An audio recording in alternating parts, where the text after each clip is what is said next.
وزیر اعظم عمران خان کا تاریخی فیصلہ، 3 بہت بڑے پرانے کرکٹرز کو اچانک ٹیم میں شامل کر لیا گیا ہے۔ دوستو، ان کھلاڑیوں کا ٹیم میں شامل ہوتے ہی پاکستانی ٹیم پر بہت بڑا اثر پڑے گا اور پاکستانی ٹیم دنیا کی نمبر 1 ٹاپ ٹیم بن سکتی ہے ان 3 کھلاڑیوں کے شامل ہونے کے بعد۔ دوستو، وہ 3 کھلاڑی انتہائی اہم کھلاڑی ہے اور ماضی میں پاکستانی کرکٹ ٹیم کا ستون رہے ہیں، اور یہ کھلاڑی پاکستانی ٹیم سے کچھ زیادہ بڑی وجوہات پر نہیں بلکہ چھوٹے وجوہات پر ٹیم سے نکالے گئے تھے، یعنی صرف اور صرف ٹیم سے ہٹا دیے گئے ہیں تاکہ دوسرے سفارشی کھلاڑی ہیں ان کو موقع ملے۔ لیکن وزیر اعظم عمران خان نے آج تاریخی فیصلہ کر کے ان 3 بہت بڑے کھلاڑیوں کو ٹیم میں واپس بلا لیا ہے۔ دوستو، ان میں سب سے پہلے ہے شرجیل خان۔ شرجیل خان وہ واحد کھلاڑی ہے جنہوں نے T20 ODI میں ایسے اپنے بلے سے دنیا کو حیران کر دیا اور ساتھ میں یہ ثابت کر دیا کہ ان سے اچھا ٹیلنٹ دنیا میں موجود ہی نہیں ہے۔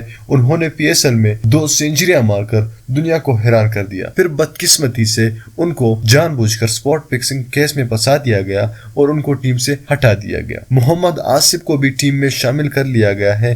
محمد آصف دنیا کے ٹاپ بولرز میں شمار ہوتے ہیں۔ وہ ایسے بولر تھے جن کو دنیا کا کوئی بھی بلے باز سمجھ نہیں پاتا تھا کہ وہ اب کیسے بال کرے گا، اور یہی چکر میں پڑ کر بلے باز اپنا وکٹ کھو دیتا تھا۔ دوستو، محمد آصف کو بھی ٹیم میں شامل کر لیا گیا ہے۔ اس کے علاوہ پاکستانی سٹار کامران اکمل وہ کھلاڑی ہے جو نئے بال کو خراب کرنے میں سب سے بڑا کردار ادا کرتا ہے۔